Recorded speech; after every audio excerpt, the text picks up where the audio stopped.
दोस्तों नमस्कार, मैं राम सूरत यादव। आज ज्योति मौर्य जो एसडीएम हैं उनके मामले को लेकर के पूरे उत्तर प्रदेश में चर्चा का विषय बना हुआ है। आज हम इसी पर प्रकाश डालेंगे और पूरे सच को सभी लोगों के सामने रखेंगे कि एसडीएम ज्योति मौर्य कौन है और उनका प्रकरण जो है किस तरीके से इस समय छाया हुआ है। तो आप जानने की कोशिश करिए, थोड़ी देर तक हमारे वीडियो में बने रहिए तो पूरा सच आप लोगों के सामने आ जाएगा और हम पूरा सच आप लोगों को बताएंगे कि ज्योति मौर्य एक बनारस की रहने वाली एक लड़की थी। उनकी शादी 2010 में आलोक मौर्य के साथ होती है। आलोक मौर्य एक तरीके से सफाई कर्मी हैं और आप सोच नहीं सकते हैं कि जब यह शादी 2010 में होती है तो शादी के बाद जो है ज्योति मौर्य ने अपने पति आलोक मौर्य से एक तरीके से विनती के रूप में कहा कि हम पढ़ाई करके कुछ बनना चाहते हैं। और इस बात को आलोक मौर्य ने स्वीकार करते हुए कहा कि ठीक है, हम तुमको पढ़ाई कराएंगे, जितनी तुम्हारी इच्छा है हम वहां तक पढ़ाई कराएंगे। तो आप सबसे पहले इस बात को ध्यान में रखिए कि 2010 में शादी होती है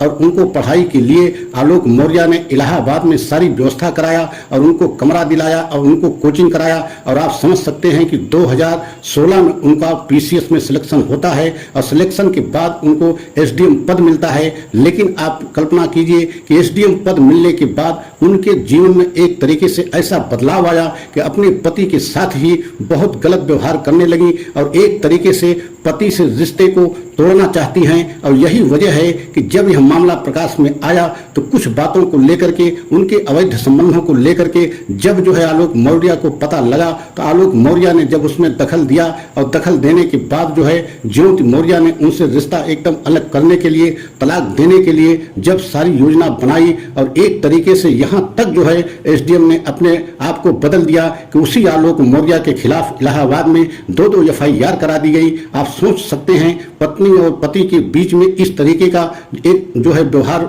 ज्योति मौर्य ने लाकर खड़ा कर दिया। आप कल्पना नहीं कर सकते हैं कि जिस पति ने इतना तपस्या त्याग करके उनको एक सफाई कर्मी होने के बावजूद जो है उनकी स्थिति ऐसी नहीं थी, लेकिन इसके बावजूद अपने पत्नी को पढ़ाया लिखाया और जब वही पत्नी जो है एसडीएम बन जाती है तो किस तरीके से व्यवहार अपने पति के साथ करने लगती है, यहाँ तक कि तलाक तक स्थिति आ जाती है। जबकि दो बच्चियां उनके पहले से थी, लेकिन इसके बावजूद आप सोच नहीं सकते हैं कि दहेज उत्पीड़न का मतलब दहेज में प्रताड़ित करने का भी मुकदमा जो है आलोक मौर्य के खिलाफ लिखाया जाता है। और आप कल्पना कीजिए कि जो पति इतना ज्यादा त्याग तपस्या किया हो और अपनी पत्नी को पढ़ाने के लिए यहाँ तक कि कर्ज तक लिया, जिस तरीके से आलोक मौर्य ने बताया कि इनको पढ़ाने के लिए, इनको जो है इनके सपनों को पूरा करने के लिए हमने कर्ज तक ले रखा है। लेकिन इन्होंने जब एसडीएम बन गई उसके बाद इनके जीवन में अचानक इस तरीके से बदलाव हम देख करके बेहद हैरान परेशान हो गए और घबरा गए कि इस तरीके की हमारी पत्नी कैसे हो सकती है, जिसके लिए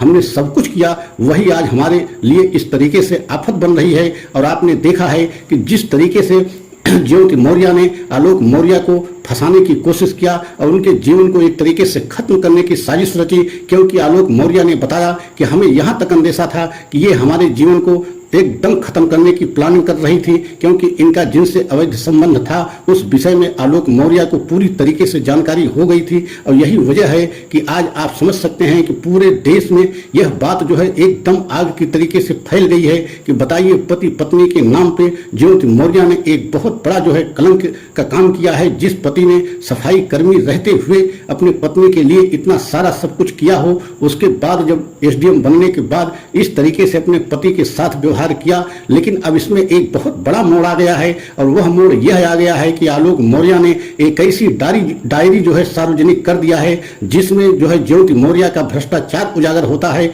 मतलब आप समझ सकते हैं कि उस डायरी में वह सारे लेन देन लिखे हुए हैं, कहां कहां से इन्होंने पैसा लिया और उस पैसे लेने के एवज में काम क्या किया। मतलब हर महीने इसमें उस डायरी में लगभग 6 से 7 लाख रुपए हर महीने जो है अवैध कमाने का एक तरीके से लेखा जोखा उसमें लिखा हुआ है। तो आप सोच सकते हैं कि एक तरीके से बहुत बड़ा जो है धन उगाही का काम भी ज्योति मौर्य ने किया। और यह डायरी कोई और नहीं, आलोक मौर्य उनके पति ने सार्वजनिक किया है। और अब इसकी जांच होने के बाद आप समझ सकते हैं कि उनकी नौकरी तो जाना तय है। हो सकता है ज्योति मौर्य जेल भी चली जाएं। ऐसा हम इसलिए कह रहे हैं कि जिस डायरी को आलोक मौर्य ने सार्वजनिक किया है, मीडिया के सामने रखा है, उसमें ज्योति मौर्य के ही एक तरीके से हस्तलेख बताए जा रहे हैं। जिस तरीके से आलोक मौर्य मौर्य ने यह दावा किया है कि जो भी उस डायरी में लिखा गया है वह ज्योति मौर्य के द्वारा लिखा गया है और कहां से किस तरीके का लेन देन हुआ है और उस लेन देन के एवज में यह अपने पद पर रहते हुए किस तरीके से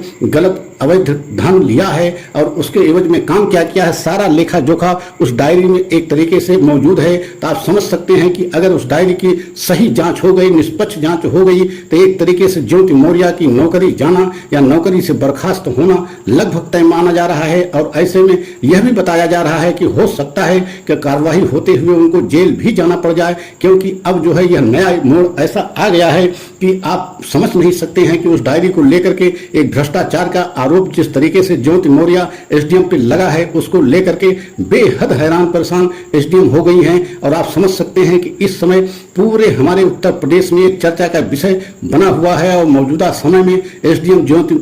मौर्य जो है बरेली में पोस्ट हैं। आप समझ सकते हैं कि एक सफाई कर्मी की जो है पत्नी इस तरीके से अपने पति के साथ जीवन में बदलाव कैसे कर दिया, जबकि पुराने दिनों को उन्होंने एकदम भूल गई हैं। आप कल्पना कीजिए 2010 में शादी होती है और 2016 में एसडीएम पद पर नियुक्त होती है, तो मतलब 6 साल जो उनकी तपस्या का देख रेख या जो उसमें उनके पढ़ाई लिखाई में खर्च आया वह आलोक मौर्य ही कहीं न कहीं से व्यवस्था किया। यह तो एक तरीके से आम आदमी भी इस बात को समझ सकता है। लेकिन अब इस मामले में जो नया मोड़ आया है उसमें बेहद जो है नाटकीय मोड़ आया है कि अब उनकी नौकरी एक तरीके से इस डायरी की वजह से जा सकती है और नौकरी ही नहीं बल्कि जेल भी उनको जाना पड़ सकता है। तो आप इस समय पूरे चर्चा का विषय में बना हुआ है पूरे उत्तर प्रदेश में, खासकर ज्योति मौर्य एवं आलोक मौर्य को लेकर के लोग यही कह रहे हैं कि यह ज्योति मौर्य ने एक तरीके से पति पत्नी के रिश्ते को कलंकित किया है, उसको ऐसा नहीं करना चाहिए। और अगर हमारा यह सच सभी देशवासियों को अच्छा लगा हो तो लाइक सब्सक्राइब अवश्य करें, कमेंट के द्वारा अपनी राय अवश्य बताएं